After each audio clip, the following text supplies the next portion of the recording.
আমি পেরেছি। আমি আমার দেশের সম্মান রেখেছি। আজ আমি আমার দেশকে পৃথিবীর শ্রেষ্ঠ জায়গায় নিয়ে যেতে পেরেছি। Congratulation sir, congratulation sir. Sir কি ব্যাপার চাচা, কোন লটারি টটারি বাজলো নাকি? এইভাবে রাস্তায় মিষ্টি বিলাই করছে যে? জানি তুই জানিস নি আমার ছেলে চাঁদে মানুষ পাঠিয়েছে যে। ইয়াসিন চাঁদে মানুষ পাঠিয়েছে? এই দিকটা দখল হয়ে গেছে, তো ওই দিকটা মাপি কি? লেলে রোহন লে, তুইও দুটো মিষ্টি খাইলে। না না, আমি মিষ্টি খাবো না, তোমার মিষ্টি ওদেরকেই খাও। আমিও চাঁদে যাবো, চাঁদের জায়গা দখল করে এসি তোমার মতন এই দুটো মিষ্টি খাবো না। গ্রামের সবাইকে বিরিয়ানি খাবো। তুমি দেখিলিও। মা মা, তাড়াতাড়ি বাইরে আসো। কি রে এইভাবে চিল্লাছিস কেন? কি হইছে? তুমি তাড়াতাড়ি ব্যাগ ট্যাগগুলো প্যাক করে দাও, আমি চাঁদে যাবো। তুই চাঁদে যাবি? হ্যাঁ। ওগো শুনছো? তুমি তাড়াতাড়ি বাইরে আসো। এ দেখো তোমার ছেলের মাথা খারাপ হয়ে গেছে। কি হলো কি? কে কোথায় যাচ্ছে? আব্বা আমি চাঁদে যাচ্ছি।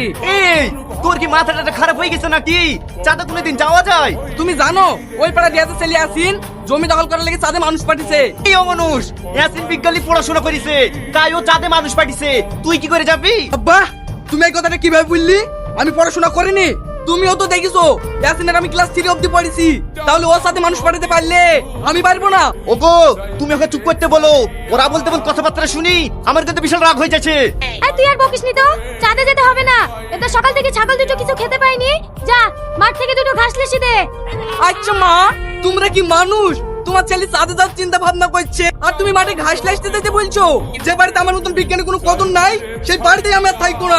এই বাবু শোন শোন, কোথায় যাচ্ছিস শোন। ইয়া যে ছেলের মাথায় উপরওয়ালাতে কি বেন দিয়েছে, ও নাকি চাঁদে মানুষ পাঠিয়েছে। হ্যাঁ রে, ইয়াসিন আমাদের গ্রামের গর্ব। ওই রকম হীরা টুকরো ছেলে আমাদের এলাকায় আর একটাও নাই। তখন থেকে তোমাদেরকে কিছু বলছিনি, তোমরা যে ইয়াসিনের এত নাম করছো। তোমরা কি জানো ইয়াসিন কিসের লেগে চাঁদে মানুষ পাঠিয়েছে? কিসের লাগি? জমি দখল করার লেগে। জমি দখল করার লেগে মানে? হ্যাঁ, আমিও যাচ্ছি চাঁদে জমি দখল করতে। তোমাদের কারোর যদি জায়গা লাগে বুঝলো খুব অল্প দামে দেবো। এই ক টাকা বিঘে নেবে? তোমরা যদি এখন আমাকে 50,000 টাকা করে দাও তাহলে কথা দিছি তোমাদের নামে 1 বিঘে করে জমি লিখে দেবো। তোমাদের যদি কারো চাঁদে জমি নিতে মন চায় তাহলে বই কিলে 50,000 টাকা করলে চলে আসো, আমি আসছি।